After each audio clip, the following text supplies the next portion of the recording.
It's around 6,900 per kila. It is good for 5 packs. Yeah.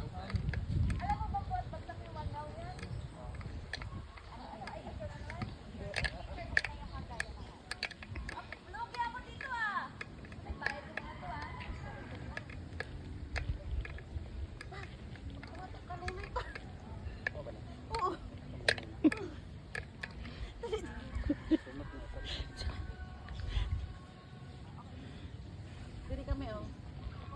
Kasi nandun yung flower. Yan. Diri atumpang. Magkuha na lang ko gusto ano na.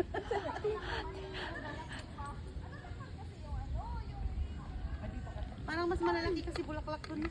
Mas maganda doon ti kasi doon nakaharap ang sunflower kasi. Yan eh.